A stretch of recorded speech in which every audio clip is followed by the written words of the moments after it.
Welcome to We Mean Business. This is Drive to Work with George Headley. In this series, I talk to people about what drives them to work on highlighting the issues they believe are important. College sports are changing, or more specifically, how its athletes profit.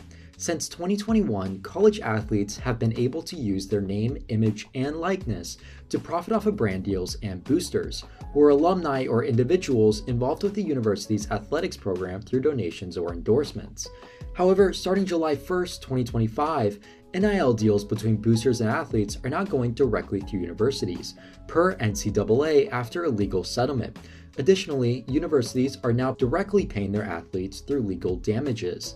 Laine Higgins, a journalist with the Wall Street Journal, covered the dilemma. I spoke with her about the future of college sports, what journalists should take away from the settlement, and what the situation is like for booster groups. This is We Mean Business, Drive to Work with George Headley.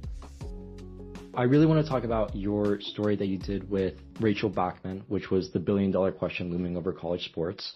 And I was wondering, from your perspective, what is that billion-dollar question that's looming over college athletics in this current state? I mean, the billion-dollar question, possibly more, is how enforceable is the salary cap that's being instituted? How are the new rules going to work, basically? So as part of the House settlement, obviously schools are able to share revenue with athletes. And as part of the settlement language, there was a lot stricter language around what NIL deals could constitute. And there's a clearinghouse for those now. And the idea that the College Sports Commission and the defendant conferences sort of came to is that, all right, we want to get pay for play out of it. So their idea for that was just trying to cut collectives out of this entirely, because collectives were a thing that sprang up in 2021 once NIL became legal, and it took some of the control over the money and the flow of this away from athletic departments, and it was being operated by third parties. But there was a big disagreement between the lawyers representing the plaintiffs, who have the same view as the collectives, and the College Sports Commission and the defendant conferences over what constituted a valid business purpose. And they were basically arguing, if you have an athlete show up and sign autographs and people are paying for those autographs, that's a valid business deal that should work. But they agreed that this was going to be a new era and that you're probably not going to be able to just pay a linebacker $100,000 because you want him to come to your school.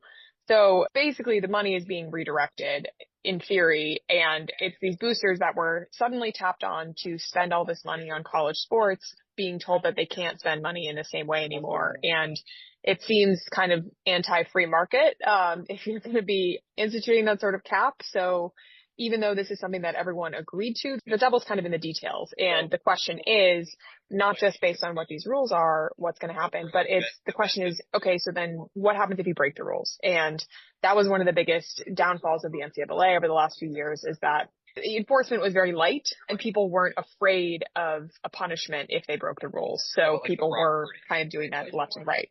And that's why pay for play, even though that's technically always been illegal, was happening all the time in college sports. And if the College Sports Commission actually does have some teeth and some enforcement ability, then things might change. But up until that point, it's only been around for a month. I think people are sort of cautious and they're kind of waiting to see what happens with all of this. Could you walk me through that timeline of athlete pay and athletic salaries in college sports? Because I know that we're entering a very new state, but I know in the past we've seen a lot of different developments over the course of these past 5 years where athletes were considered athletic students and now they could be considered employees by universities. 10,000-foot view of this is that from the beginning of the NCAA, athletes were considered to be amateurs, which means they play for the love of the game, they're not getting compensated. And the clear, bright line was that you can make $0 from doing this. And the rules used to be pretty draconian, where you couldn't have a bagel with cream cheese because that was considered a meal, but you could have a bagel without cream cheese because that was considered a snack. And all of the benefits that athletes got were very, very strictly monitored by the NCAA. And in the last 20 years, that's started to change, where initially the compensation that you could get was your scholarship. And then they added on grants and stipends for the cost of attendance. And then as a result of the NCAA versus Alston ruling, you also could get academic awards up to like $5,300 a year. And that case didn't specifically allow for NIL, but it raised a lot of questions about the NCAA's rules and whether they would stand up to antitrust scrutiny. And 2 years before the Alston case was ultimately decided, there were a couple states, California the first among them, that passed laws saying, hey, we actually think that athletes should be able to sign endorsement deals and be able to profit from their name, image, and likeness. And they set a very long effective date, so it was several years into the future, to try to say, okay, we're putting pressure on you, NCAA, figure your stuff out. You need to try to change your rules so that this is legal before then. And there was a lot of pressure. The NCAA was studying this. It looked like they were going that way. They had all these rules laid out. But then when the Alston decision came down, they kind of just said, okay, whatever works. And we're not going to really enforce anything because they were so afraid of getting sued in the event that they actually did have some sort of rules that limited athlete compensation. So from July 1st, 2021 onward, athletes were able to sign endorsement deals. And that could be for the local pizza shop on campus, or it could be for a car, or it could be, multi-million-dollar deals for Gatorade. Like you're seeing Bryce Young in the Heisman House ads or Paige Beckers with Gatorade ads. That is all new. In the backdrop of all of this, while this is happening, there's other lawsuits about player compensation and the status of players. So the big question that remains to be resolved is what exactly is the legal status of athletes? Because as part of the House settlement, which dealt with some NIL back pay, but also had a forward-looking revenue sharing piece, so athletes can be paid directly by their schools for the first time starting as of July 1 of this year. There's a question of like, okay, so if you're getting a check directly from your school, does that make you an employee?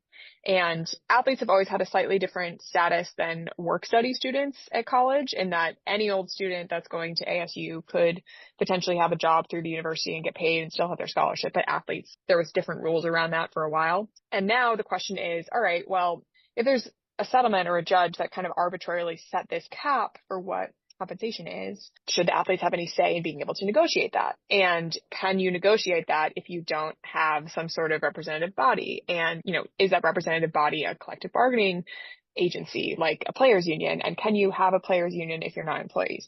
So there are other cases that are currently working their way through the courts about the athlete employment status. You'll notice in the executive order that President Trump just signed, there was also a clause basically tasking the National Labor Relations Board to figure this out, because the NLRB under Biden was a little bit more labor friendly. And that's why you had a group of athletes at Dartmouth trying to unionize and trying to actually challenge that employee status. Ultimately, that was pulled back. And obviously in this administration, it's a little bit less union friendly of a climate. So things are kind of on pause going through that route. That's a major question that remains to be seen, because I think people in college sports do want there to be some sort of way for athletes to have an input in this, but they don't want to have them be employees. And that's sort of where the line in the sand has moved, and where the clear, bright line is. Like, instead of it being you can get paid nothing, it's like, well, you can get paid something, but what is your title? In your article, you mentioned that in the past, booster groups are kind of viewed as pariahs. Could you walk me through how that attitude has either changed or has remained stagnant over the years? Pre-NIL, if a booster was giving a $100 handshake, that was very much seen as against the rules. And the most famous case is probably SMU with the death penalty in the 1980s. As part of it, some of these recruits in the old Southwest Conference, where there was, some pretty rampant cheating from like all of the teams, where I think every single team in the conference got sanctioned at one point in like a decade span. But Eric Dickerson, this incredible running back, he was offered a gold Trans Am that just magically appeared in his driveway. And turns out it was actually from a Texas A&M booster. It wasn't from a SMU booster. He ultimately went to SMU, and the assumption was that, every athlete on that team at the time was getting paid. And the NCAA, as a way of cracking down, said, look, we're not going to tolerate this. And it gave them, a penalty called the death penalty, effectively killed their entire football team for 2 years. And it really has taken until now for SMU to get back to somewhat of a level of relevance. So it's, 50 years almost. And I think that was sort of the view is, well, the boosters can't get punished by the NCAA because they're not under their purview, but you can punish the team. So you can have a bowl game ban, you can, lose scholarships, you can have a lot of ways that the NCAA can come down. So that was sort of the threat of, you better stay in line or you better be really sneaky at breaking the rules so you don't get caught. Jeremy Pruitt at Tennessee, most recently, I think the allegation there was that there was McDonald's Happy Meals with money not given to recruits. So that's sort of why they were seen as a pariah. But then that changed dramatically with NIL, because all of a sudden these third parties, the collectives, were saying, hey, we need you guys to give us money so we can funnel it to the athletes via these endorsement deals. So no longer is it bad if you do $100 handshake. Like, we want you to do that. We want you to spend money on us. So it used to be that the only legal way to compensate athletes was indirectly, either through donating to the athletic department and helping pay for stadium renovations, or a nutritionist, or all of these extra benefits. Like, that's why you saw these, locker rooms with lazy rivers, or like these crazy facilities, because that was the only place where you could spend money and have it go toward the team without paying athletes. But now that paying athletes is allowed, these boosters were called on to basically fund this whole new era. And they became the most important people for the athletic departments, because even though it wasn't technically going through the athletic department anymore, the athletic department has a vested interest in their football team being good. So they need the boosters to pay the athletes for that to happen. And then when the rules changed this summer with the new House settlement, it kind of became unclear whether boosters could keep doing that, and whether they were going to be going back to the pre-2021 model of being, hey, okay, you're actually kind of seen as a boogeyman, like we need you to stay on the side, or if they're going to continue to have influence in a very direct way. What advice would you give to sports journalists who are now entering this industry with all of these new changes happening? I mean, from my perspective, it seems very much like college sports, when you're covering it, now takes on a much more business-oriented angle. So from your perspective, how has that changed, and how have you as a journalist changed with those in college sports? The money is always a big piece of covering any beat. They always say follow the money, but like, that's never been more true than in college sports, I think. It's a bit hard because it's very opaque, and it's hard to actually get a sense of how teams stack up against each other, because none of this stuff is public. So you do have to be a little bit more skeptical of anything that someone tells you about dollar amounts or any number that you see. I've definitely had to learn a lot more about antitrust law and legal proceedings on this beat than I ever expected to. So I guess like a good learning experience, because if you are covering college sports right now, you're actually a legal reporter, you're a politics reporter. Like, there's lots of other areas that you're dipping your toe into. You kind of have to just read really, really broadly. And there's so many different forces that are currently shaping college athletics, whether it's the president or Congress or lawsuits or the NCAA, the new CSC. Like, you just kind of have to be monitoring a lot more stuff now to try to figure this out. And even before all of this changed, I think it was still true that the biggest boosters that have the most money, that have the most influence, are still going to be important. It's such a cliche, but literally just follow the money and the story will present itself, because that's always what happens. From my understanding, when I look at the SEC filings or the quarterly reports, find like who's getting paid from what. In college sports and in booster groups, how do you find the data? How do you find where to look for, like, oh, this booster group is paying this athlete, or so on and so forth? The short answer is you don't. Sometimes if you are talking to an agent or an athlete, like, they might disclose it, but a lot of times they're signing NDAs with these deals, so they don't have any incentive to tell you.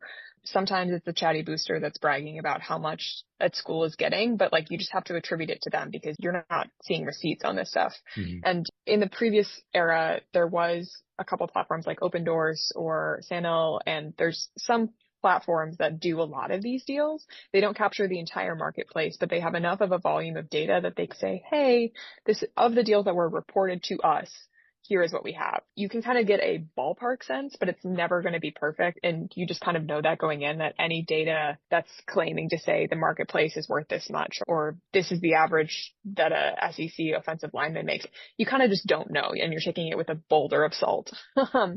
In theory, that's going to change a little bit going forward, because the College Sports Commission has said that they're going to release some data.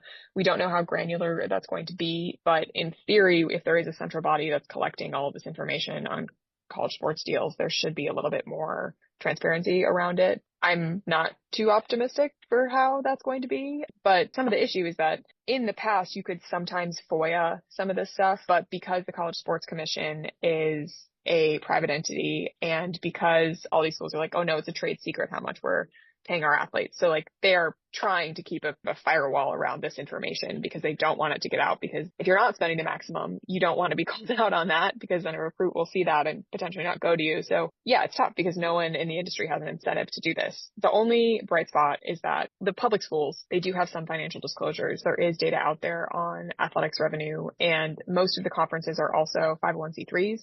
So you can look up their tax returns as well, and that will give you a pretty good sense of compensation for officials and how much they're distributing contributing to schools, how much they're bringing in, how much they're spending on lobbying. So there is some numbers that you can find in that stuff. But when it comes to NIL, there's just really, really unreliable data out there. We wrote about Nigel Kennedy, the softball pitcher at Texas Tech who had $1 million deal. Her agent and the people that were involved in the deal told us that's how much it was. So we feel confident saying that number, but we're not going to extrapolate to say however many millions has been spent on softball in, the 2024 season. Cause we just don't know. And I don't know that anyone knows that answer. So it's very opaque, and that makes it challenging. Do you have anything else in regards to either how you've been approaching these stories or about college athletes in the industry as a whole?